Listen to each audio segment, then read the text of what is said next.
It's another week of high school football region play across East Alabama, and we've got teams traveling. Lots of teams with big, long road trips this week. We'll take a look at every game in East Alabama, plus Pitts Pick'ems and more as high school football Alabama's Before the Game, presented by Northeast Orthopedics, begins.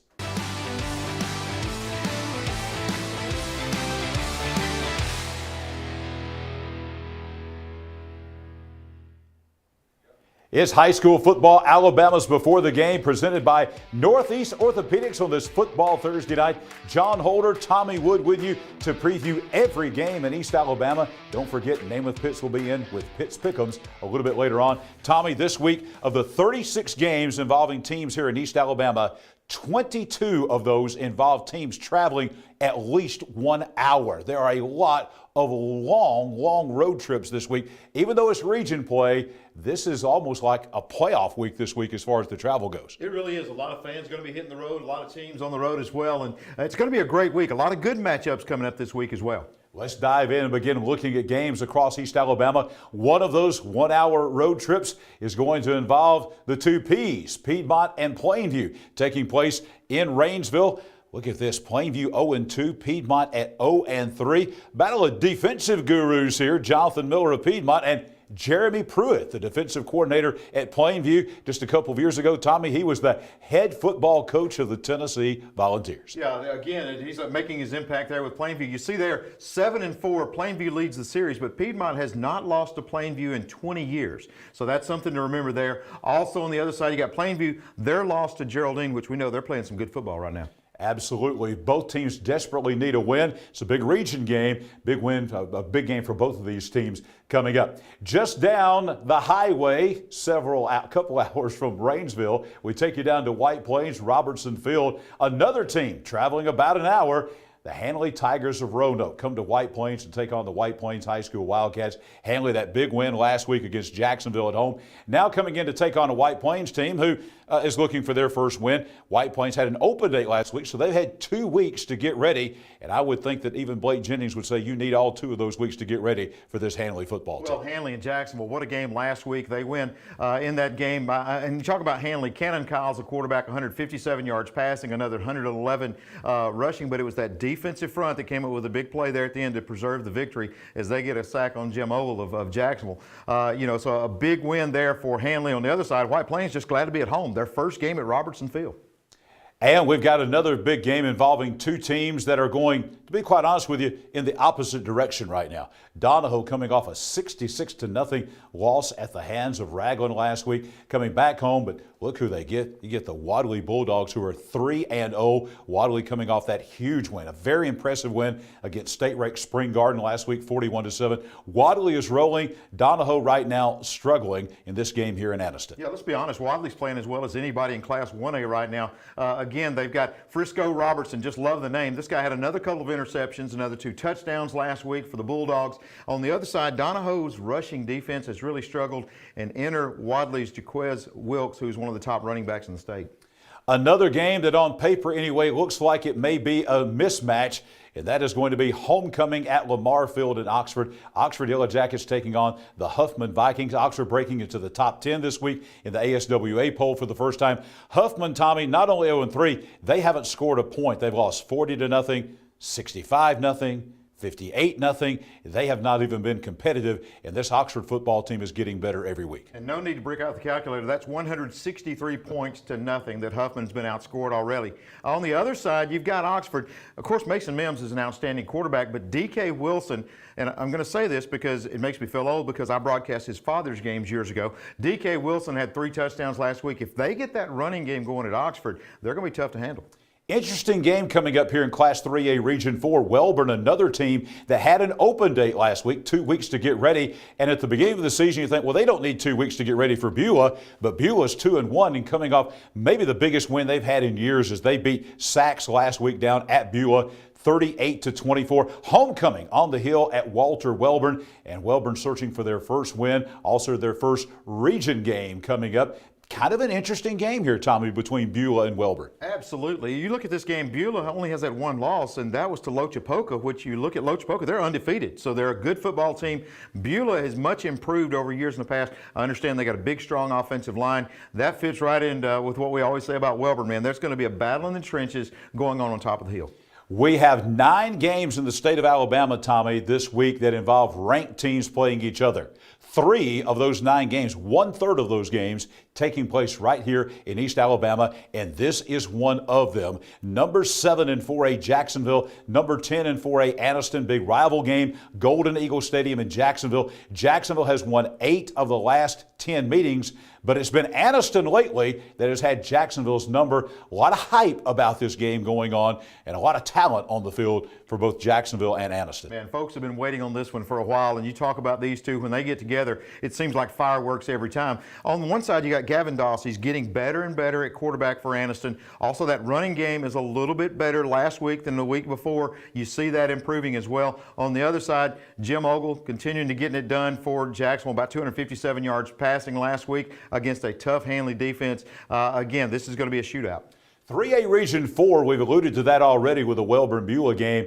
Tommy, kind of tough to figure out, and these two teams are tough to figure out. The Sacs Wildcats and the Dadeville Tigers, both teams really struggling. They had both really good teams, both playoff teams last year, but this year, as you see there, Sacs is 0-3, Dadeville coming in at 1-1. What do you make of this game out at Jack Stewart Field at Sacs? Well, I think looking at Dadeville, they're one of those teams that they graduated a lot last year. They lost a lot. They've still got Jay Burns. He's an outstanding athlete that keeps Dadeville explosive at times. On the other side, Sacs has just got to get off to a quick start. I mean, the last couple of weeks, they're getting outscored early in the game, and then by then it snowballs, and then you lose all kinds of confidence. So, again, the key to this game to me is the first 6 minutes of the ball game. Sacs has got to get off to a better start. Dadeville last week in a dogfight with Weaver. That was a 20-20 game in the fourth quarter, and Dadeville scored to win the game 26-20. We mentioned games involving state-ranked teams playing each other. Here's another one also taking place in Calhoun County. Ohatchee and Sylvania on the Creek Bank at Ohatchee. Number 10 Ohatchee, number 8 Sylvania. This is a huge game. Both of these teams are undefeated. I don't think anybody really maybe thought at the first of the year Ohatchee would be 3-0 with the type schedule that they played opening up. And now Sylvania, that huge win last week where they kind of got some retribution. Piedmont had beaten them the last 2 times they played. They beat them in the regular season last year. They beat them in the North Alabama championship game in the semifinals. But last week up at Rams Stadium in Sylvania, Sylvania kind of got their revenge, won the game over Piedmont impressively 23-7. There's a lot of talent on the field here in this game as well. A lot of weapons on both sides of the field here for both Sylvania and for Ohatchee. Yeah, a couple of guys I want to highlight there. You know, running back Aiden Barham of Sylvania, 46 carries last week, 328 yards. I mean, he was truly a battering ram, I guess you would say, for Sylvania.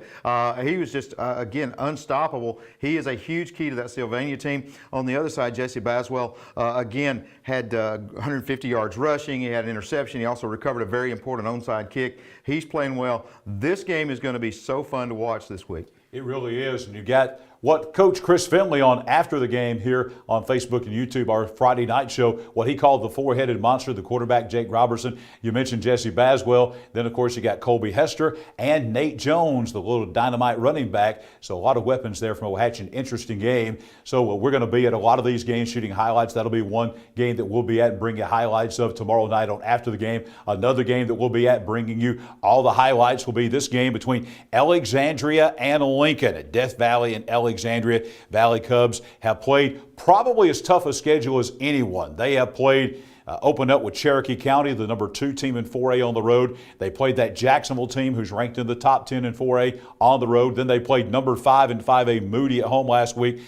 Lincoln is not probably in the caliber with those teams, but this is still a big challenge, an important region game. There's a lot of games, Tommy, this week that I think are going to have playoff implications. Even though it's just week 4 of the season, we're going to look back on a lot of these games as being factors of who wins region titles, who goes to the playoffs, who's at home, who's not. I think as far as who goes to the state playoffs, this is a big game here between the Valley Cubs and the Golden Bears in a bear fight taking place. Absolutely. I mean, you talk about Alexandria, they're just glad to see an opponent that doesn't have a number out in front of them. They played all ranked opponents the first 3 weeks, like you said. And on the other side, Lincoln played Southside tough last week. They moved the ball very well at times, just critical mistakes really cost them. They couldn't get any offense into the end zone. But again, this is a very interesting matchup. And I'm like you, I think that down the line, we're going to look back at this game and say that's when one team made it to the playoffs. Tommy, we've mentioned a couple of times not being able to figure out yet Class 3A Region 4. Here's another game in Class 3A Region 4. I think we're going to have a better picture of this region after Friday night. Here's another one, Weaver and Childersburg. Childersburg is improved, no doubt about that.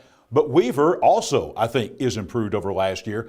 Huge home game. Talk about playoff implications, getting in the playoffs and not two teams that did not make the playoffs last year out of this region, trying to claw and get into those Class 3A state playoffs. This game out at Bill Bryan Stadium will be a big factor in who goes to the playoffs and who doesn't. Well, you talk about Childersburg. I mean, this first off, it's the second time these two teams have ever played each other. Last year, Childersburg wins 54-8. They really dominated that game.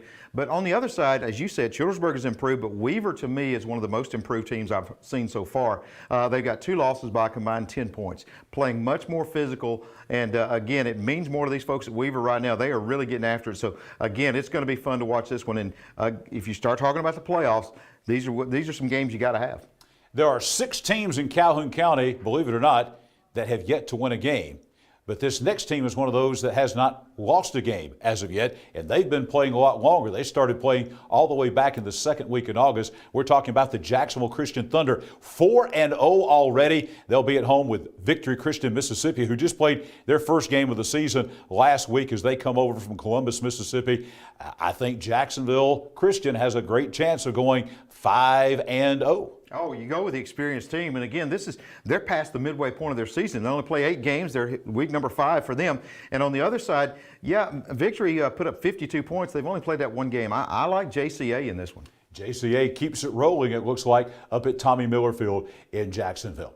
All right, let's tell you about the folks at Northeast Orthopedics.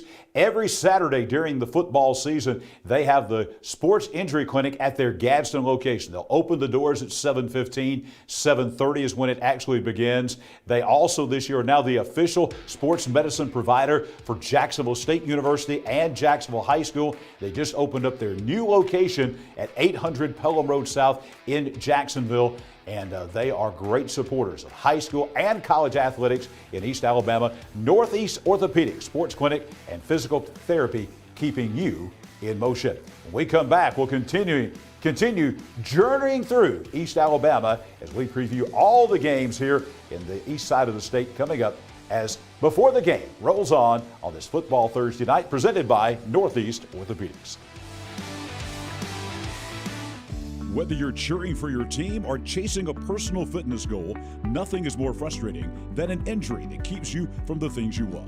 At Northeast Orthopedics, we understand that life is constantly moving, and we are committed to making sure you keep moving as well.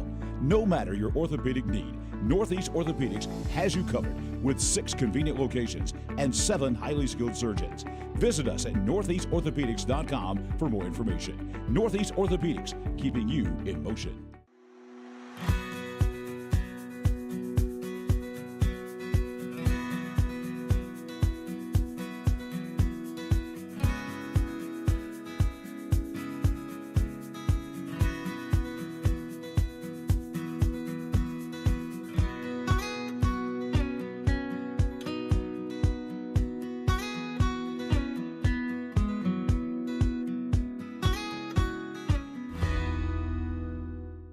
Dedication to the people of this area and involvement in the issues that matter most to his constituents.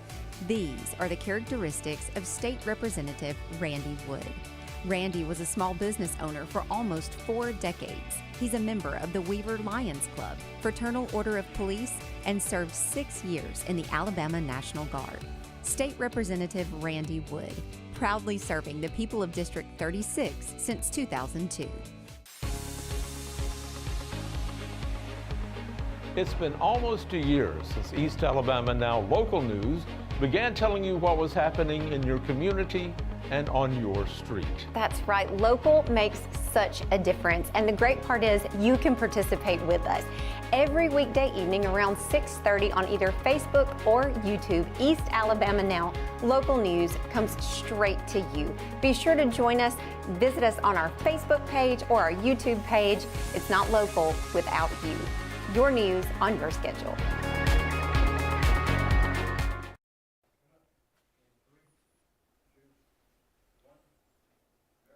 State Representative Randy Wood out of District 36. He cares about the issues that you care about in District 36. They're important to him as well. Hard work, loyalty, dedication to the people of this area, and involved.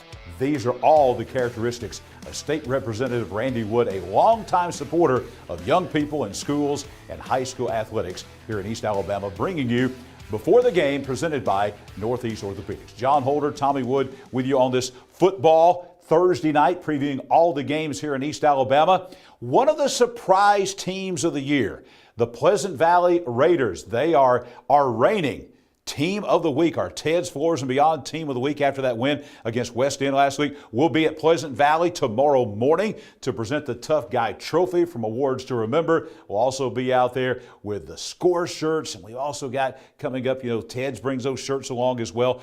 Pleasant Valley 2-0. They've been very impressive. They go to Holly Pond to take on the Broncos. Holly Pond is 0-3. Tommy, I really think Pleasant Valley's got a great shot here of going to Coleman County and coming back 3-0. And like the graphic says, first time to go 3-0 since 2007. This Pleasant Valley team has done extremely well here in the early part of the season. And you look on the other side, Holly Pond lost to Locust Fork by 63-28 last week, so they give up a lot of points. I think that when you look at Pleasant Valley, they can ground and pound, and I look for them to have a big win this week. The state of Georgia, Tommy, during the summer, and the state of Alabama, we just couldn't jive on schedules. There were a lot of games that teams from Alabama were going to play teams from Georgia. Schedule just kind of went crazy, didn't jive. Cleveland County was probably affected by that as much as anybody. Mount Zion dropped off. Moody then dropped off the schedule, picked up another game, which we'll talk about in just a moment. So Cleveland County struggling to try to find games. One of the games they picked up very late was the Boaz Pirates. Boaz was in the same region with Crossville. Crossville also very late in the summer decided, Tommy, not to have a football team. They needed a game. Cleveland County needed a game. Cleveland County needed a home game. So they said, hey, Jeremy Sullivan, come on down to Heflin and play the Cleveland County Tigers. And so we have Boaz and Cleveland County taking place tomorrow night. This will be the home opener for the Tigers over at Ellie Bell Field. Yeah, going to be a great night there at Heflin. But, you talk about this game. The only problem I see is the scoreboard may not have enough digits when you start talking about points, because on Boaz's side, you got Tyler Pierce, he threw for 460-something yards last week, but the defense gave up 560 yards rushing. So Boaz can score points. They can have big plays, but they, again, give up a lot as well. On the other side, Cleveland County defensively is strong against the run. That pass defense is going to be really challenged coming up tomorrow night. Also, you got Jake Dingler, 175 yards rushing last week. Gray Freeman, the wide receiver, though, 3 catches, 2 of those for touchdowns last week. So, again, Cleveland County and Boaz should light up the scoreboard tomorrow night. No one can accuse Stephen Bailey and the Ranburn Bulldogs of having an easy start to the season. They get White Plains starting off with a 4A school, 2 classes jumping up in classification. Then they've got Wadley, who is asserting themselves as one of the best teams in 1A in the state. And now you've got the #1 team in Class 2A, a team that went to the Super 7 last year, BB Comer. The Tigers are also #1 in our East Alabama top 10 that we have every Friday night here on After the Game. So a monumental task for Ranburn at home. That's the good thing, but the bad thing is a very talented #1 BB Comer team coming into Ranburn on Friday night. Yeah, talking to Coach Steve Bailey this week, we were talking about BB Comer. He said, man, they're just solid all the way on the outside. They got guys that can go up and catch the football. They can run the ball. The line is big. Just a very solid team from top to bottom. They're averaging winning by 4 touchdowns a game. So you talk about BB Comer being so dominant. On the other side, last week, Ranburn's rushing game, averaging 5 yards a rush. Cade Garrett, 190 yards rushing, scored a couple of touchdowns. You look at Ranburn, welcome, and I'll just say this, playing at Ranburn is going to be tough. That's a tough place to win a ball game. So this game may be much closer than a lot of folks think. We've talked about some of these long road trips. Add to that, Dadeville coming to Sachs, Childersburg coming to play at Weaver, Sylvania coming to Ohatchee, Victory Christian, Mississippi coming from Columbus, Mississippi to play at JCA, Boaz coming to Heflin, and now we're talking with B.B. Comer coming to Ranburne. This is another long with the Woodland Bobcats traveling all the way to Chilton County to face a good Thorsby Rebels team. It seems like everybody's not only got a trip this week, but a long road trip all across East Alabama. Woodland's got just about as long a road trip as anyone, Tommy. And how much to gas up all these buses is what I'm talking about, man. They're covering the miles. But, you talk about Woodland, they're giving up 32 points a ball game. On the other side, Thorsby, one of the top offenses, they're averaging 33 points a game. So you can kind of guess the final score here. But, again, both of these teams, Woodland desperately needs a win right here, but Thorsby's offense has just been strong here early. This is a sneaky good game coming up, Tommy. Not a lot of folks are talking about this game. Not a lot of folks are talking about these two teams. And they don't play each other very often. As a matter of fact, I think this is only the second time they play each other in like 65 years coming up. But you got this game coming up between what I think is a very good Randolph County team. Before the season's over, my prediction is Randolph County is going to be ranked very high. Right now, they can't even get a vote in the ASWA poll. They're going to Raglan, Joan Ford Stadium, to take on the Purple Devils, who obviously they scored 66 points last week against Donahoe. They beat a pretty good Southeastern team, lost a pretty close game to Vincent, who's ranked in the top 10 in the state in Class 2A. So I think this is a sneaky good game between Randolph County and Raglan coming up. Well, Randolph County is a big, strong team. They may not have the overall team speed that you would want, but they've got Mo Winston, they got Austin Terrell. Both of them ran for over 100 yards last week for the Tigers. They rushed for 370 yards in the ball game. And again, they're just a big, strong, physical team. On the other side, 8 different players scored for Raglan last Friday night. So again, this to me is, like you said, a sneaky good game. I felt all week that this is going to be one to watch. This team is starting to get some attention. Randolph County maybe doesn't have the attention yet, but this next team we're going to talk about is starting to get some statewide recognition, and certainly they are deserving of it. A team that you watch play a lot. Central Clay County, now number 7 in the Class 5A poll, undefeated. The Vols hit the road to Eclectic to take on the Panthers of Elmore County, who are also undefeated.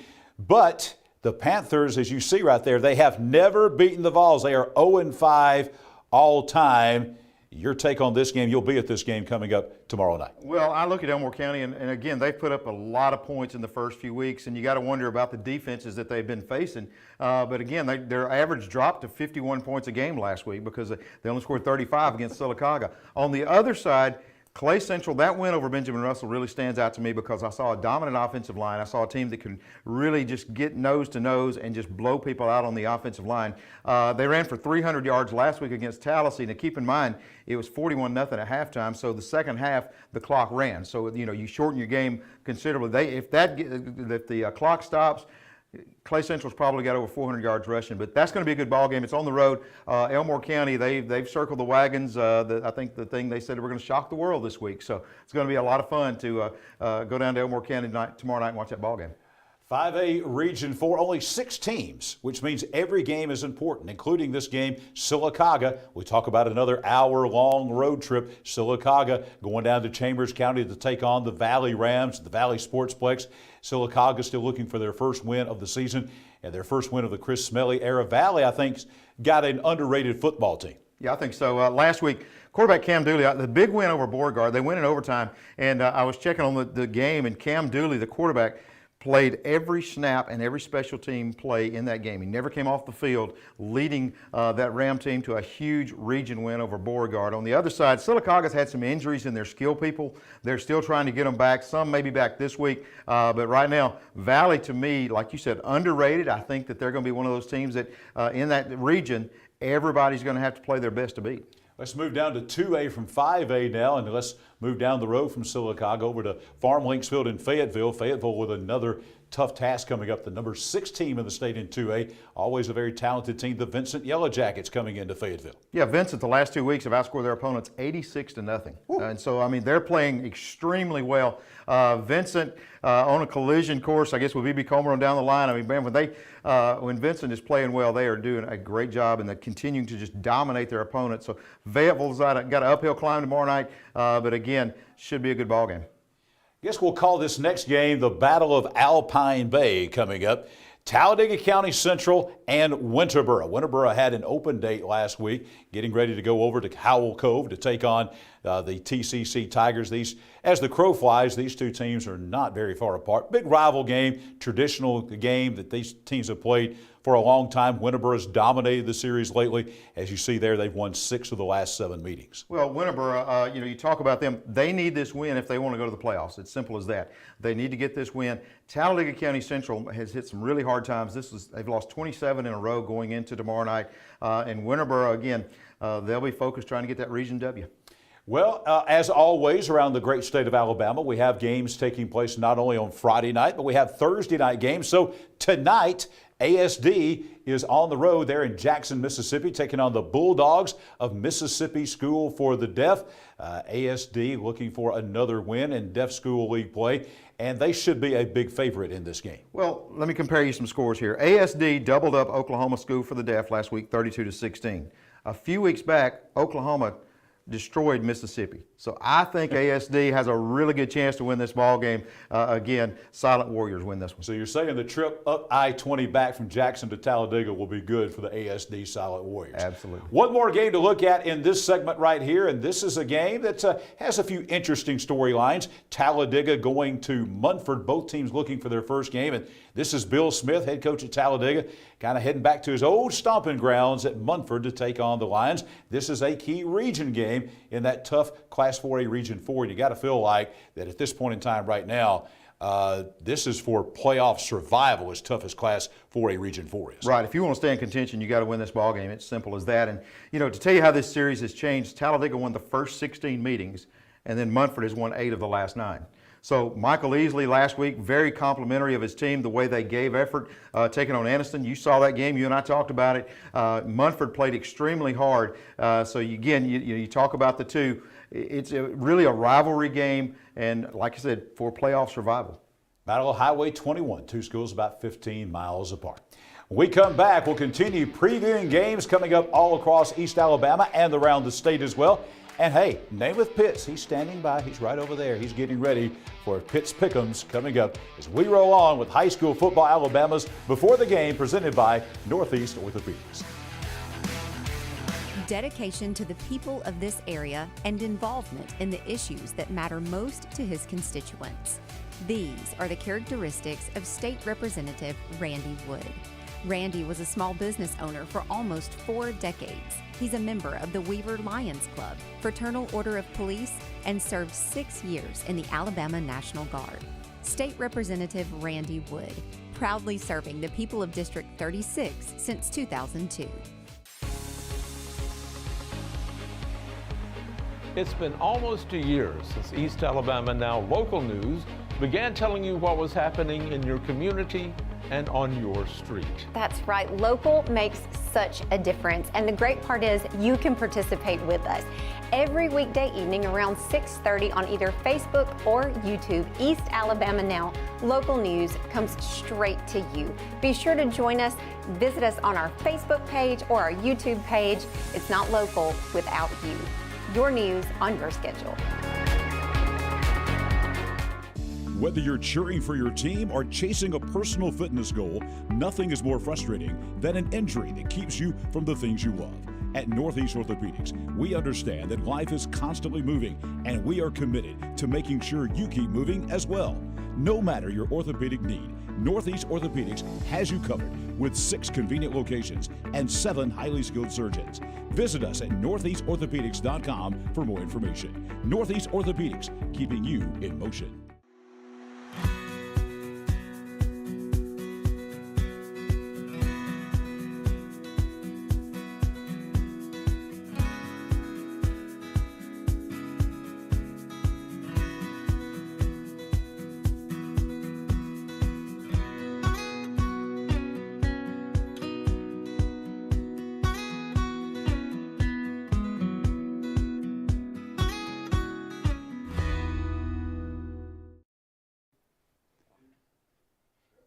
High school football, Alabama's before the game, presented by Northeast Orthopedics on this Thursday night in the middle of September. John Holder, Tommy Wood with you here on this football Thursday night, previewing all the games taking place in East Alabama coming up tonight and tomorrow night. Let's pick back up with a game that is a little bit deceiving here. Pell City and Center Point. You look at that, you see Pell City's 0-3, Center Point's 3-0. Yep. Center Point's a playoff team last year. You just figure, oh, Center Point's got this one. But we start looking at the schedules, Tommy. Right. Center Point has not played anywhere near the schedule Pell City's played. Pell City's played three really good football teams in Moody, Leeds, and Clay Chalkville. I think there's a great possibility that Russ Probst could pick up his first win as the head coach at Pell City. I am in 150% agreement with this. Pell City's lost 20 of their last 23 games. I think that stops this week. Center Point's opponents are 0-9 on the year. So I think, as you said, iron sharpens iron. I think that in the first 3 weeks, those opponents will really make Pell City a stronger team this week. There's a team, we don't say this very often in the last decade or so, but there's a team that is in desperate need of win, and that's the Spring Garden Panthers. Spring Garden returns back home after that loss last week where turnovers were another major issue for the Panthers. Victory Christian coming in. Garden needs a win, and they surely look like a region win as well. They've won all three meetings previously with Victory Christian as the Lions roll into the Garden tomorrow night. Well, you talk about Spring Garden, and ball security right now is utmost important. Talking to Coach Barrett Ragsdale today, and he said, I just really couldn't script it any worse, the way we can't hang on to the football. And again, they had 5 turnovers a couple of weeks ago. This past week against Wadley, they had 6 in the first half. And that has really dealt them a blow and puts them behind the 8 ball and just not able to come out and get wins in those games. You take those away, they're right there, and they could easily be 3-0. Big game coming up for the Garden at home tomorrow night out at Jason Howard Field. Well, let's take a look at some of the teams in St. Clair County. This also is a deceptively good game, I think. Springville and Southside. The Tigers coming up I-59 to Barney Hood Stadium to take on the Crimson Panthers. Really like what Southside did last week. They responded. Gage Neesmith went out for that season-ending knee injury, and they go to Lincoln, tough game, and they win the game impressively 29-8. Springville's record is deceiving as well. Yeah, they've got a couple of losses there, but they played a tough schedule early on. This is going to be a big game, I think, when all is said and done in 5A Region 6 as far as playoff positioning possibly here. Yeah, when you talk about Springville, of course, 1-2, but the one win against Etowah, and then they fall to Mortimer Jordan, who's playing great football right now, also Leeds. Those are some really good football teams to play against. And on the other side, you got Southside. They're continuing to get a little better, so they have that one loss, and again, only by 4 points. Speaking of the Leeds Greenway, there are a lot of good football teams in St. Clair County this year. The level is high, but we're going to talk about Leeds and Moody here in this next segment. Moody taking on Bishop McNamara, Maryland. Okay, Moody was supposed to have played Cleburne County this week. The game was supposed to have been in Heflin. They pulled out of this because they had a chance to pick up this great football program who, by the way, they're 3-0 undefeated. They're out of the Metro Washington, D.C. area, officially in the state of Maryland, coming all the way to Alabama to play a high school football game. The Mustangs, I watched some video of them. I watched them play, just some video of some of their first couple of games.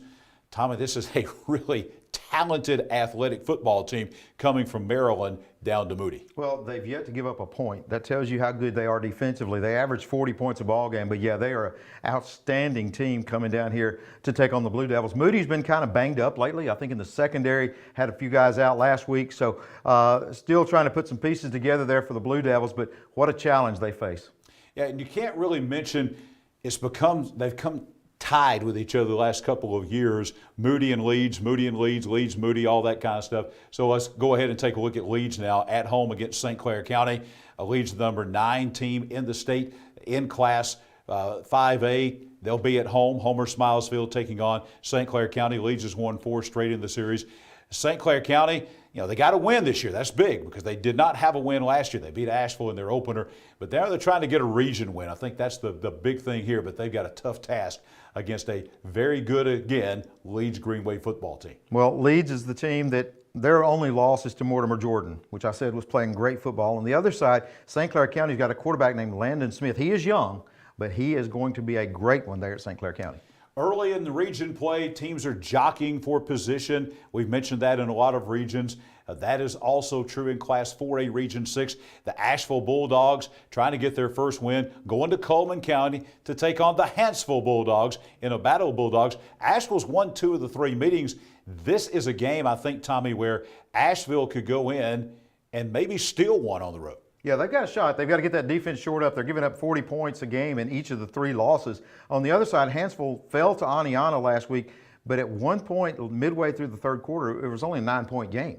They kind of faltered down the stretch, but Huntsville was playing pretty good up to that point. So what carries over to this week for Huntsville? Will they be that team that was challenging Aniana, or the one that kind of fell apart toward the end?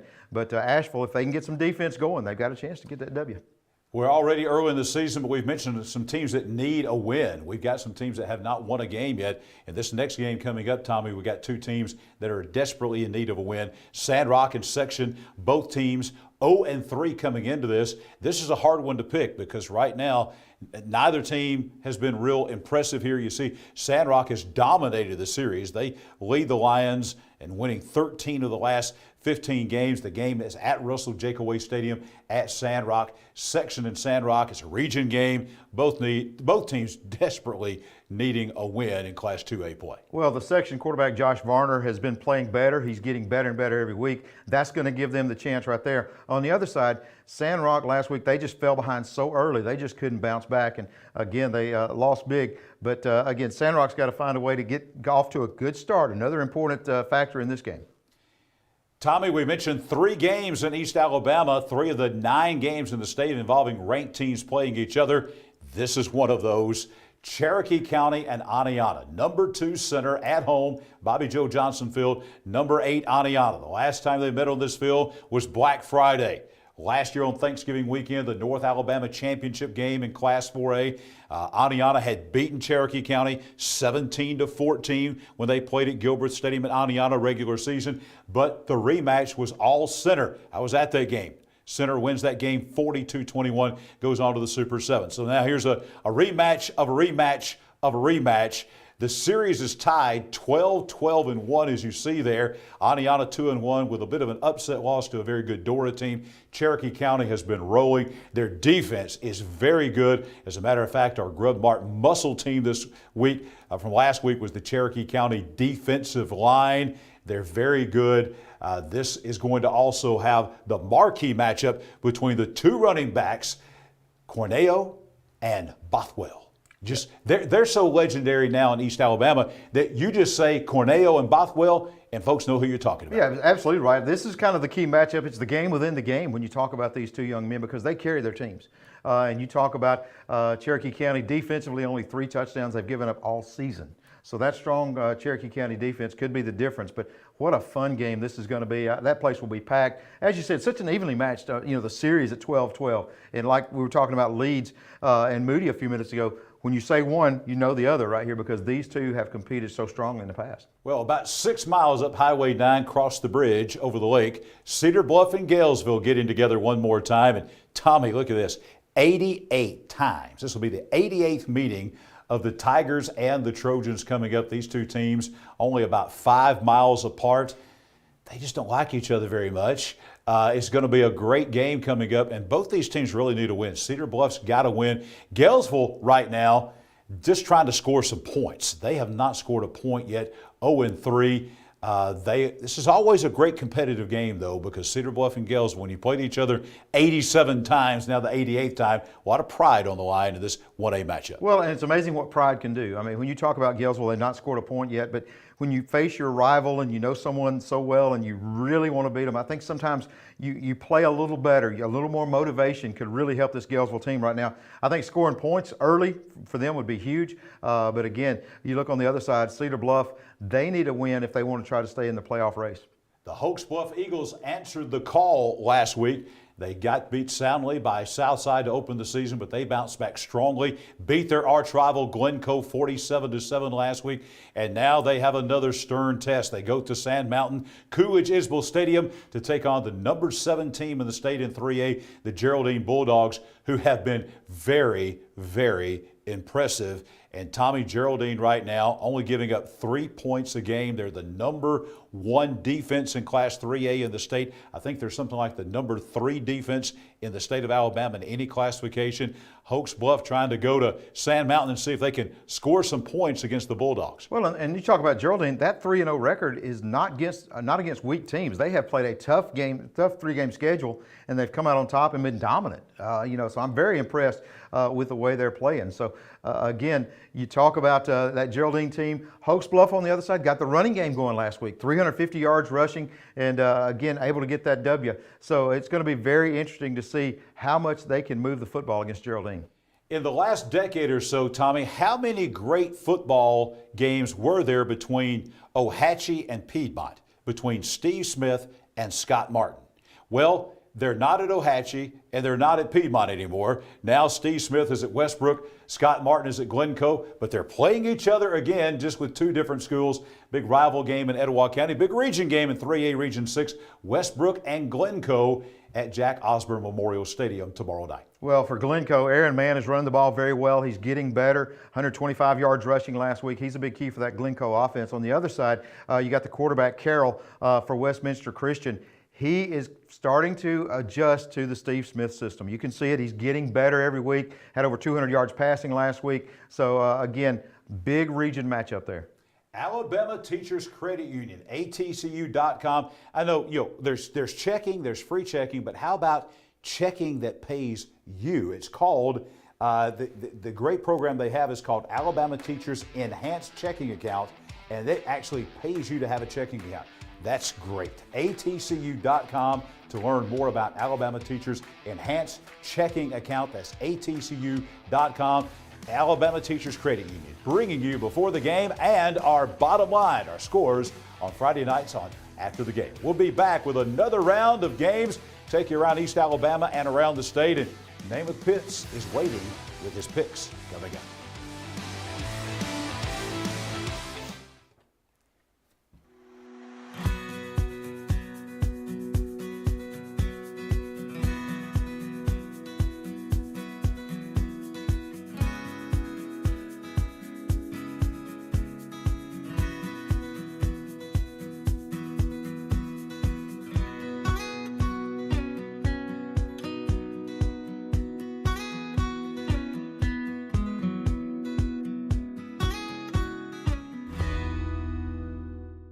Dedication to the people of this area and involvement in the issues that matter most to his constituents. These are the characteristics of State Representative Randy Wood. Randy was a small business owner for almost 4 decades. He's a member of the Weaver Lions Club, Fraternal Order of Police, and served 6 years in the Alabama National Guard.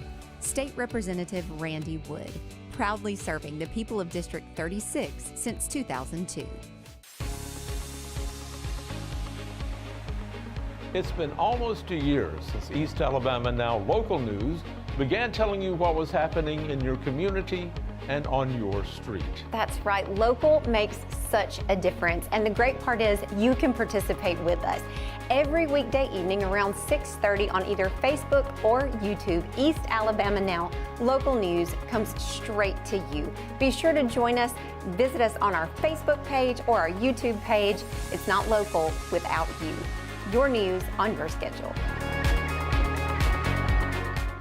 Whether you're cheering for your team or chasing a personal fitness goal, nothing is more frustrating than an injury that keeps you from the things you love.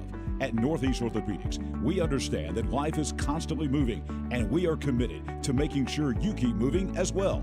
No matter your orthopedic need, Northeast Orthopedics has you covered with 6 convenient locations and 7 highly skilled surgeons. Visit us at northeastorthopedics.com for more information. Northeast Orthopedics, keeping you in motion. East Alabama Now, East Alabama Local News. It's here. You see myself, John Holder, doing the weather, Katie Edwards, Mike Stedham, Chase Robinson bringing you the sports. All the local news, sports, and weather you need on your schedule. East Alabama Local News. Check it out at eastalabamanow.com. Also EAN Now and EAN News on Facebook and YouTube. Back here tonight on a Thursday night. It is before the game with high school football Alabama. John Holder, Tommy Wood with you on this football Thursday night. Two games across the highway from each other literally tomorrow night in Gadsden. Coosa Christian and at Gadsden City. And they're welcoming in teams that are scoring a bunch of points.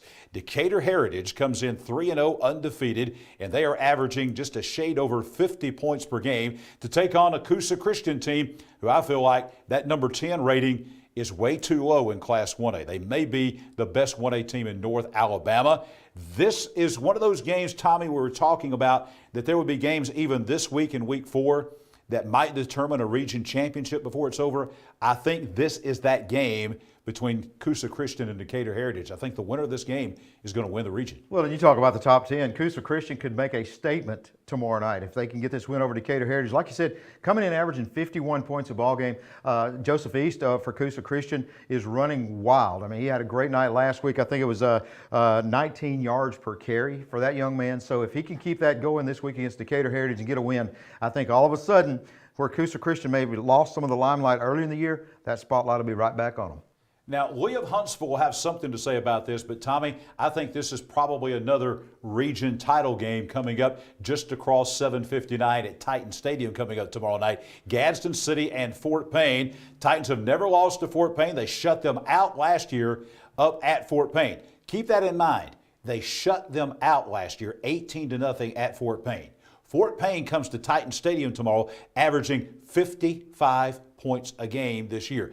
They might just have a chip on their shoulder a little bit. If you like offense, you're just a high school football fan and you want to see offense, Decatur Heritage coming into Gadsden averaging 51 points a game.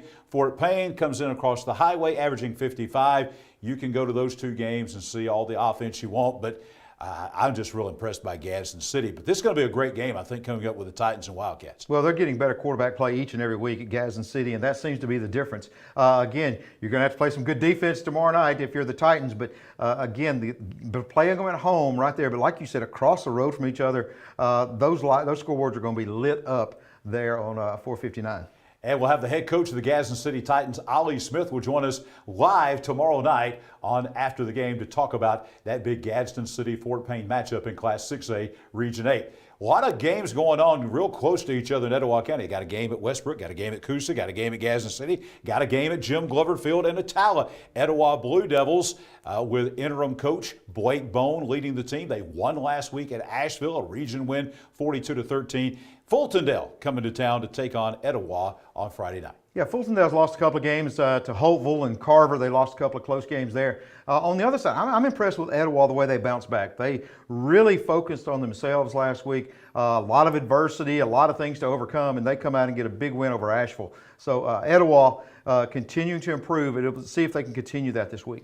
Teams jockeying for position. That's something we're talking about. It's kind of been a theme tonight in Class 2A Region 6. The West End Patriots, they need a win. They're going to Southeastern to take on the Mustangs. And Southeastern has won every matchup against West End. Can Derek Sewell get the Patriots off the mat as they come back home to Walnut Grove to take on the Southeastern Mustangs tomorrow night? Pretty interesting game for really, I think, again, playoff position is going to be a big key coming out of this game between West End and Southeastern. Well, you talk about Southeastern, you know, they fall to Raglan, which we talked earlier about how good they are playing. And then last week they bounced back against Gaston, 46-0, a big win there for Southeastern. So, again, a great matchup here, good region showdown for these two teams. A lot of storylines in this game coming up, kind of our last local game, and that's the game between Arab and Sardis, being played at Arab. Both teams surprisingly undefeated. And you've got an Arab team coached by one Lee Osment. The Sardis team coached by B.J. Brooks. Of course, you know that Lee Osment was former head coach at Glencoe. B.J. Brooks, former player there at Glencoe. So a lot of connection, personal connectivity between those two guys. And, you know, Lee Osment being a defensive guru, Tommy, he prides himself on defense. He's got a Sardis team coming in that's averaging 47 a game.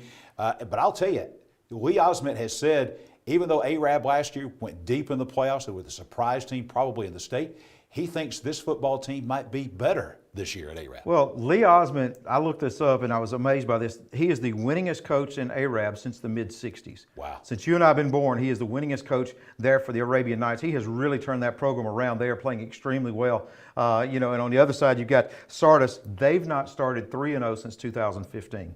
So a good matchup right here. Again, hats off to Coach Osment, because Arab was a program that really needed someone like him to really inject life, and he's got the Arabian Nights playing well. The Brooks-Osment battle taking place at the relatively new stadium up at Arab coming up. Now we mentioned 9 games in the state of Alabama involving ranked teams playing each other, 3 of those here in East Alabama. Well, we've got 6 more around the state. Huge game in Class 1A down in South Alabama. Number 5 Brantley in 1A taking on number 2 Elba, who's 3-0. Elba's been impressive. And if you want to talk about one of the top talents in this state, if not the country, they've got a junior running back, Alvin Henderson at Elba, who is a 4-star, and if you haven't heard of him, Tommy, you're going to hear a lot of him in the next couple of years. Well, check out his stat line from last week. He carried the football 7 times, scored 5 touchdowns and 229 yards on just 7 carries.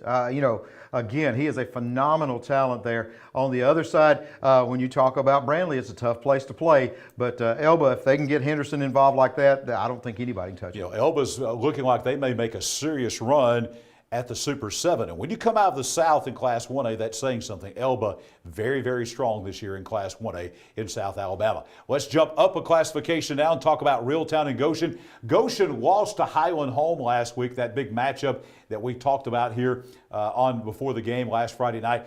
Now they've got another top 10 team. This one might even be better than Highland Home. Goshen going in to Reeltown to take on the Rebels. Again, Reeltown's one of those teams, Tommy, that I think can make a big push for the Super 7 in the South. Yeah, they're quietly putting together a really good year. 82-20, they've outscored their opponents. So they're playing well on both sides of the football. And Reeltown is one of those programs that when they're good, they're very good. And so this tomorrow night will be a very physical game. Yeah, Reeltown just a couple of weeks, they're going to be coming into Cleveland County to take on the Tigers. Looking at more state-ranked teams playing each other. Blue Bloods, we talk about Blue Bloods. We talked about that with T.R. Miller and UMS Wright a couple of weeks ago here. Oh, this is another battle of Blue Bloods. In Class 4A, this is a region game. Number 9 T.R. Miller at home at Bruton Municipal Stadium taking on number 4 Jackson. State championships, state runners-up, Super 7s, you name it. T.R. Miller and Jackson both have a lot of this in their history. This will be a huge game. It was a great game last year. I think a 35-28 win by Jackson last year. So now they come back and play at Bruton. This Jackson team, we're hearing good things about T.R. Miller, but we're really hearing a lot of good things about Jackson. The predominant opinion in South Alabama is that this is going to be maybe the team that might challenge Andalusia in the South this year. Well, you got quarterback Landon Duckworth there for Jackson. He had 4 touchdowns last week. He's committed to play at South Carolina. He is an outstanding quarterback, so his name will be on the radar pretty much the rest of the season. On the other side, you got T.R. Miller. They've won 11 of the last 13 against Jackson. Got 2 teams coming up here that are really on fire right now. Not only the teams this year, but you start looking at the programs. And over the last 5, 6, 7 years, these programs, to be honest with you, have kind of dominated the North in 5A football. And now look at this, 1 versus 2. Number 2 Ramsey, number 1 Pleasant Grove. This game will be at Lawson Field on the east side of Birmingham. This is probably a game where there may be a rematch again coming, around Thanksgiving weekend. Wouldn't be surprised. Or, this is going to be just a tremendous high school football game. A lot of talent on the field. QB Reese, the quarterback at Ramsey. They've got Ashton Ashford at running back. Lots of talent on both sides of the ball. Well, you talk about teams that don't like each other. These two fit the bill there as well. On one side, you've got Ramsey. They have won 3 of the last 4. In fact, Pleasant Grove has lost 6 games in the last 3 years, and half of those have been to Ramsey. So on the other side, you got Pleasant Grove averaging 44 points a ball game. These two don't get along. It's going to be a war between these two. And again, so much talent on the field. 5A football has changed so much because you go back 10 years ago and Pleasant Grove's program just really wasn't very good. And Ramsey, you go back just a few years ago, didn't even have a team. And now they're probably the top 2 programs in 5A in the North. And then you turn your attention to Class 5A in the South. And again, you go back, 15 to 20 years ago, Gulf Shores was not even a school. And now look at them. They are trying to wrest the mantle of being the top 5A program on the Gulf Coast. But to do that, Tommy, you have to go through UMS Wright. Look at this matchup taking place at Gulf Shores tomorrow night. Number 6 UMS Wright, number 4 Gulf Shores taking place at Gulf Shores. A huge, huge game taking place down in Baldwin County on the beach. It was Ric Flair that said, to be the man, you got to beat the man. That's what I'm looking at. And Gulf Shores last week gets the win over Faith Academy. They had 3 starters suspended for the game. They still get the win going away against Faith Academy. UMS Wright, offensively, they've struggled. They're only averaging 12 points a ball game. They're giving up 11. Gulf Shores so explosive with that great running back tandem. So another game set for fireworks. Does defense win or does offense win this challenge? Can Gulf Shores get to the top of the mountain in 5A? This will be a huge game to determine just where that program is. One more game to talk about, Tommy, and this is a game that for many, many years, going back all the way to about 2000 when Rush Probst first came on the scene at Hoover as the head coach, Hoover and Vestavia was a tremendous rivalry. Maybe the biggest rivalry in this state in any classification during the time when Coach Probst was there. Now they're in the top 10 again, same region, 7A Region 3. Number 6 Vestavia Hills, Thompson-Reynolds Stadium, hosting number 9 Hoover.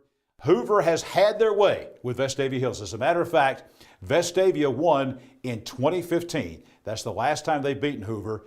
Hoover has won 15 of the last 16 matchups with Vestavia Hills. But there's a lot of folks that think that this might be the year that Vestavia knocks them out of the state rankings, maybe for the first time in over 20 years. Well, let's say this. The last time that Hoover opened up a season 0-3, it was before Rush Probst. It was before Josh Niblett. It was 1998.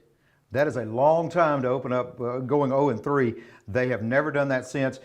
This week they're taking on Vestavia Hills, who played well against Thompson last week. They fall 21-3. So again, these two, as we said, another group that don't like each other too much. So it's going to be an interesting matchup tomorrow night between the Rebels and the Bucks. Yeah, an old school, I guess we'd call it an old school Vestavia Hoover matchup coming up at Thompson-Reynolds Stadium in Vestavia on Friday night. So we've covered every game in East Alabama, all the big games around the state of Alabama. Tommy, thank you so much for being with us here on this football Thursday night. And we'll, of course, be gathering all these scores up for you tomorrow night on High School Football Alabama's After the Game, 10 o'clock sharp, right here on Facebook and YouTube. But we are not done yet. No, sirree, Bob. Everyone in East Alabama is anxiously awaiting the appearance of one Namath Pitts to see if he is going to pick not for their team. Is he going to pick against their team? Pitts Pick'ems, presented by Big Woody's Tires, is next.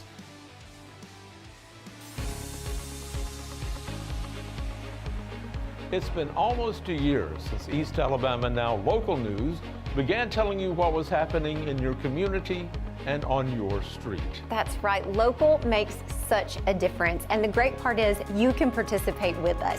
Every weekday evening around 6:30 on either Facebook or YouTube, East Alabama Now Local News comes straight to you. Be sure to join us. Visit us on our Facebook page or our YouTube page.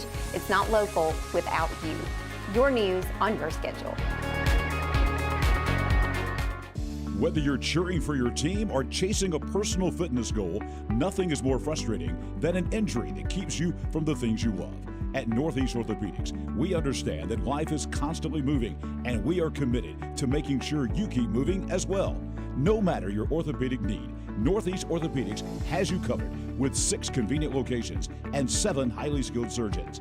Visit us at northeastorthopedics.com for more information. Northeast Orthopedics, keeping you in motion.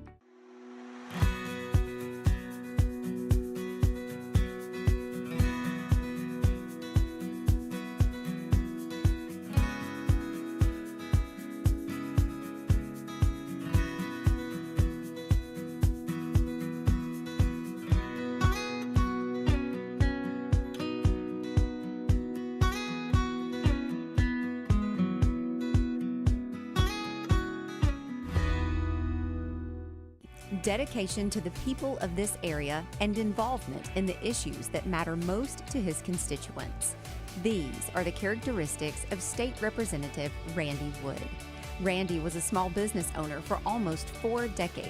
He's a member of the Weaver Lions Club, Fraternal Order of Police, and served 6 years in the Alabama National Guard. State Representative Randy Wood, proudly serving the people of District 36 since 2002. High school football, Alabama's Before the Game, presented by Northeast Orthopedics. John Holder with the one and only Namath Pitts here with us on this football Thursday night. Pitts Pick'ems presented by Big Woody's Tires. There's the record from last week. The overall record now is 21-9. My math tells me that's in the neighborhood of around 70%, Namath. So a better job last week. You were what, 8-2? That's right. Went 8-2 last week, so I'll take it. I'm going to go 10-0 this week, so we're getting there. Tell us about Big Woody's Tires. I went out to see Big Woody's a couple of Saturdays ago. Had a issue with a screw that got in my tire there, and they patched it up, took good care of me. Was very fast out there on a Saturday. You know, I'm trying to get back to watch college football, and they got me in and out really quick. Yeah, Big Woody's Tires does not play around when it comes to getting you in and out quickly. And you know what I love most about Big Woody is he always helps the customers first. That's what they care about, being customer first friendly.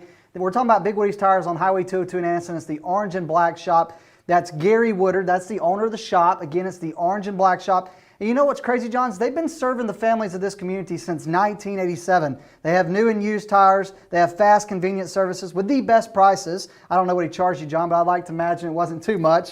And then they have the capability to fix bent and cracked rims. They repair tires. So Big Woody's Tires on Highway 202 in Anniston. I'm telling you guys, you need to go see Big Woody for all your tire needs. And you can thank Big Woody for giving you Namath Pitts here every week. And I'll tell you something that Big Woody doesn't play around, and Namath doesn't play around either with his picks here. So 10 games on the docket, 9 East Alabama games, 1 statewide game. So we're going to begin this week, Namath, with a 5A Region 6 battle, Southside and Springville, Smoke Neck Tech at Southside. Are you going to make the Southside? You've got some folks in some locales around East Alabama that are maybe not happy with you right now. Are you going to continue and have good friends at Southside? That's the question. Well, I've been up and down with Southside this season. I've picked them to win. I've picked them to lose.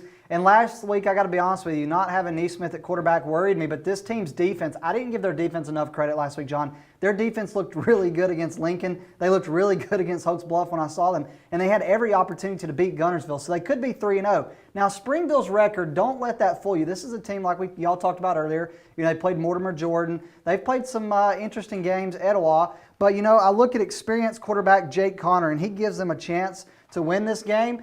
But I think the defense of Southside is going to give them the win, so I'm going with the Southside Gaston Panthers. All right, the Smoke Neck Boys are going to have another victory over at Barney Hood Stadium in Southside, so says Namath Pitts. Let's continue looking now. Our next game, Coosa Christian and Decatur Heritage. Interesting game here. Coosa Christian at home. Of course, we'll have highlights of this game coming up on After the Game tomorrow night, but I believe, to be honest with you, this is going to wind up being the region championship game out of Class 1A Region 7. Decatur Heritage undefeated, Coosa Christian with that 1 loss. What say you on this monumental, maybe region title matchup here? Yeah, let me go ahead and get my rat poison for the week out of the way on this game. This isn't the region championship. The region championship is over. Coosa Christian's already won it, and this week they're going to do the same. Now, Decatur Heritage is a winning program. They know about winning football games, especially in Class 1A. But there's a new team that's going to win games in Class 1A, and that's the Coosa Christian Conquerors. John David Justice at quarterback. This is as talented of a team as you're going to find in lower division football in the state of Alabama. I'm going with Coosa Christian. I don't care if the game's played at Coosa, Decatur Heritage, or in the middle of the street on Highway 202. I'm going with Coosa Christian. Well, he's making a lot of friends in Gadsden. I don't know about Decatur, but he's making some friends there. All right. This one is as we talked about, Namath, the rematch of the rematch of the rematch. Cherokee County and Aniana played twice last year. They could play twice this year. Wouldn't be shocked at all. This is going to be the same setting where they played that state semifinal game up at Bobby Joe Johnson Field and Center. It's a top 10 matchup, the Warriors and the Redskins. Let's try it. Jacob Corneo. Corneo. Hey, it took me a couple of weeks, but he is as good of a running back as you're going to find. But Aniana, don't forget they got a guy by the name of Fluff Bothwell, and I got to see him up front and personal during the playoffs last season. Aniana is a good team. I think everybody's just kind of assumed that Cherokee County is automatically going to win this game because they did a year ago, and I think Aniana has took that personal during the offseason. But with that being said, I know it's personal, but it's just as personal for Cherokee County, and I just think there's too much talent. I think it's Cherokee County's time again. I see them doing what they did again a year ago. I see these teams playing twice. I see Cherokee County winning both times. In past weeks, you've given the Ohatchee Indians, you've given them a tomahawk chop. You got one, a chop here for Cherokee County now? This is from my guy, Mr. Bobby Tittle. I'm going with the Cherokee County Warriors, baby. One of the best principals in the state of Alabama resides in Cherokee County right now. All right, so Center Warriors is what he says. All right, let's take a look at this game. This is a big rival game. Playing for the 88th time, just 5 miles up the road from Warrior Stadium, is the game between Cedar Bluff and Galesville. Both teams are really struggling right now, to be honest with you. Woodville last week beat Cedar Bluff for the first time ever. Cedar Bluff had won 15 consecutive times, every time against Woodville. Woodville ended that streak last week, and then Galesville has not scored a point this year. This is a tough one to call, Namath. Yeah, and all credit to Woodville for the turnaround they've had this year, John. To be honest with you, I'm not used to seeing Woodville win football games. So when I see them beat these teams, I'm like, hey, Woodville's really turned the corner this year. But like you said, I think this is two teams that really desperately need a region win. And I got to be honest with you, I look at Garrett Crane. He's had success as a softball coach, but how can he translate that to football? That's what he's trying to do at a rich traditional program like Cedar Bluff. This was a tough one for me, but I'm going with Cedar Bluff. Again, I think it comes back to that rich tradition of winning football games, playing in those big games that you need to win if you want to make the playoffs. I'm going with Cedar Bluff. I'm telling you, Cedar Bluff and Galesville, whoever wins that game, if they don't win another one, they'll be somewhat happy if they can just get that win over their big arch rival. Those two schools about 4 miles apart. All right, Namath, we continue rolling on now. Plainview and Piedmont. Wow, we got the Piedmont Bulldogs here, who had been ranked for 167 consecutive weeks. And they dropped out, 0-2 now the Bulldogs are after that loss to Sylvania. They dropped out of the Alabama Sports Writers Association 3A poll this week, not ranked. Plainview trying to get things going up there. Dale Pruitt brought in this guy. His name is Jeremy Pruitt. He sounds familiar. Head football coach at Tennessee just a couple of years ago, and now he's the defensive coordinator for the Plainview Bears. And you know, Jonathan Miller, head coach at Piedmont, he is known as a defensive guru, so you expect in this game to see defense maybe be the big story here up in Rainsville. Well, I'm trying to remember the last time Piedmont started a season off 0-3. I can't recall, to be honest with you. And like you said, I'm going to be honest with you, I think Piedmont has some serious offensive issues. I think they've made it clear to this point in 2 games. Now look at the 2 teams they played. They played Cherokee County and Sylvania, 2 really good programs. But I do think there's some serious offensive issues that they're trying to figure out. And then like you said, Plainview, I mean, they've got the best defense coordinator in the nation. Stop me when I'm lying. I don't think you can on this statement. Jeremy Pruitt is obviously the best defense coordinator in the country, and he's getting to coach with his dad, Dale Pruitt. What a strong name in the state of Alabama. I look at the home field advantage in this one. I look at the talent. If Piedmont falls to 0-3, I really think it's the end of the times. But I like Piedmont to win this game. So you're saying Jonathan Miller is going to outfox Jeremy Pruitt on the defensive side? I'm not necessarily saying that specifically, but I think the talent and athleticism of Piedmont being at home on that turf, they need to win. They've got to win this game, period. This is a must-win game this early in the season. They've got to win it. Namath making some friends up in Piedmont tonight. We continue rolling on. Take a look at the next game coming up on Pitts Pick'ems, presented by Big Woody's Tires. Jacksonville and Anniston. Now, this is a top 10 matchup as well at Golden Eagle Stadium. A lot of talent on the field. There'll be a lot of guys in this game, multiple guys in this game that'll be playing college football, Division I college football. You got guys committed to Troy. You got guys committed to Auburn. You got guys that will be committed to some Division I teams. A big rival game, huge game coming up. A lot of hype about this game between Jacksonville and Anniston. This is not an easy one now, Namath, not an easy one. John, let's go back and roll the tape from a week ago. I said, and I quote, there's no chance I'm picking against Hanley because I picked him to win the state championship. And then you said, you heard him, no chance. And I said, wait a minute, there's a chance Jacksonville can win. They've got Jim Ogles and Clint Smith. I never said there was no chance Jacksonville couldn't win. I said there was no chance that I was picking against Handley. So let me clarify that right now for all the Jacksonville people that hate my guts. But I will say all love to Katie Edwards, who does a lot of things behind the scenes. Her husband, coaches at Jacksonville, Clint Smith. And let me tell you, I told you last week, what did I say, John? I said last week was the region championship game. I said that Jacksonville was going to get second in the region. And that brings me to this week where I'm going with the Golden Eagles. Yes, Anniston's probably got the better talent across the board. Jaden Lewis committed to Auburn. You've got Gavin Doss who transferred in, Jaden Dobbins, TK Downey. But I got to be honest with you, Rico Jackson's team is too inconsistent at times. It feels like for a quarter they look like the best team in the state, and then for a quarter they completely disappear. And so they've got to be consistent if they're going to win this game. I think Jacksonville's more consistent. I think Jim Ogles and Clint Smith and Jacksonville Golden Eagles are going to win this game. Namath Pitts going with the Jacksonville Golden Eagles in the game against Anniston. Our RMC Media Center here at Before the Game is located in Midtown Anniston. I don't know if I'm going to walk out with you tonight. I was going to say, why don't you say that after we go? Why are you telling people where I'm at right now? They can put in their GPS. I'm going to give them the address for the Anniston fans to come down and mess with you. Let's roll along now and take a look at another big game that's coming up.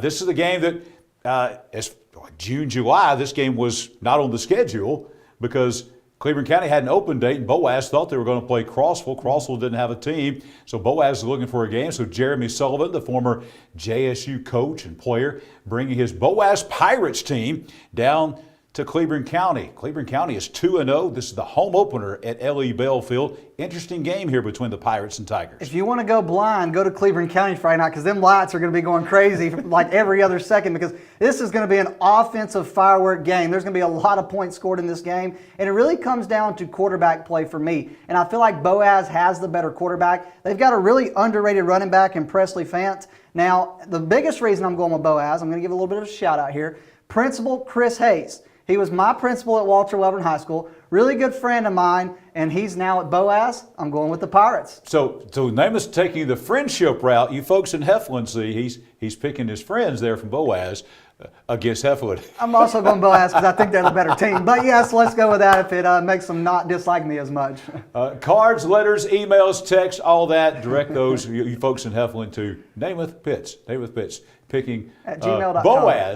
Boaz to win over Cleveland County. I've lost track of all this and where we are. Hatchie. No, Alexandria. Oh, I'm sorry, I lost track too. Alexandria and Lincoln. This is, we talk about, when Bulldogs play each other, which happens a lot, we have the Battle of the Dogs, a dog fight, and then we have Wildcats and Panthers and things like that, Tigers that play each other, and we talk about a cat fight. Very rarely do we have a bear fight. So we got a bear fight here. We got the Valley Cubs and the Golden Bears out at Lou Scales Stadium.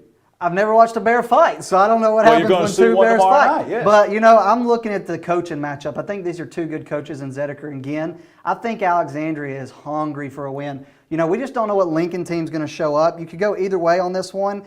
We know Lincoln has the athleticism. That's not a question. There's athleticism in Lincoln. But look at who Alexandria has played. Cherokee County, I think they're going to make the state championship game in 4A. Jacksonville, they've got a chance to make the state championship game in 4A out of the South. And Moody, who's going to make a really deep run in Class 5A. So this strength of schedule, John, tell me teams that could go through what Alexandria's went through and have any different result than what they are, 0-3. I mean, there's a lot of teams that would go through these 3 weeks and have the same record. And I think this week Alexandria finally gets their first win of the season. So I'm going with Alexandria. Going with the Valley Cubs to get win number 1 out at Lou Scales Stadium in Alexandria. We'll be there with After the Game to bring you highlights of that game. Next up, Namath, this is the game you just referenced. You're itching to call this one, right? Ohatchee, Sylvania, top 10 matchup in Class 3A, region game, Class 3A, Region 6. Sylvania, that big win over Piedmont last week. Ohatchee held on to beat Westbrook Christian. It's at the Creek Bank. What do you think? Nope, not this week. I'm going with Sylvania. I like Ohatchee. I got a ton of respect for Coach Finley. That Butterfinger cake by the week last week, oh, it was so good. I'm not going to lie. But this game, it comes down to the experience, and I think Sylvania has the experience. This is the year for Sylvania. This is the time. They say if we're not going to win it ever, we better win it now because they have the guys to win a state championship game, and so I think Sylvania is going to win this week. So you're picking Sylvania, no? No Tomahawk Chop. The only Tomahawk Chop you're going to get from me this week comes to the Atlanta Braves, who just won a division championship. But we're not talking baseball, we're talking football. So I'm going with the Rams. He got me all choked up talking about this one. Absolutely, but you're picking the visiting team. I'm picking the look. Ohatchee's got the four-headed monsters. They've got anybody that look. They've got as strong as a rushing. And they got the Butterfinger cake. Oh, it's so good. They've got as good of a rushing attack. You're picking against the Butterfinger cake. I'm picking against it. Okay, I think they are very graceful people. I think the Finleys will forgive me. I don't think any love will be lost, and I look forward to seeing them again whenever I see them. We'll have highlights of that game coming up tomorrow night on After the Game as well. We're going out there, right? Yes, you'll be there. Oh, yes. Oh, man. Oh, yes, we need to say, Ohatchee fans, Namath and myself will be there. He's Namath, I'm John. That's Namath. Namath, Pitts, Pitts Pickums, Namath Pitts, Pitts Pickums. He'll be in the passenger seat when we roll into Roy Owens Field in Ohatchee. I will have my security guard, Don Wilson, with me, so just keep that in mind. All right, well, we'll see what happens out on the creek bank tomorrow night. All right. Here's our big statewide game right here. Ramsey and Pleasant Grove. Obviously, this is the biggest game in the state because it's number 1 versus number 2. The two teams last year, they have been the top 2 teams in 5A in the North, and I think that's probably going to continue. Lawsonfield and Birmingham, ultra-talented teams, well-coached teams, great football programs. Ramsey and Pleasant Grove. Number 1 versus number 2. Now, this is a tough one to pick here. You know they got a ton of respect for you when you lose a game and you're still top 2 in the state, but it's much deserved in Ramsey. I don't know if a lot of people know this. There's a guy with local ties that's going to be featured in this game, and it's Daryl LeBeau, the head coach of Pleasant Grove, coached at Mumford for some time. I don't know if a lot of people remember that, and he's done nothing but win at Pleasant Grove. But the last 2 times these teams played a year ago, it was the playoffs. It was Ramsey who won that game, 27-20. And when they played in the regular season, it was Ramsey who won that game, 21-14. So Ramsey had Pleasant Grove's number last season.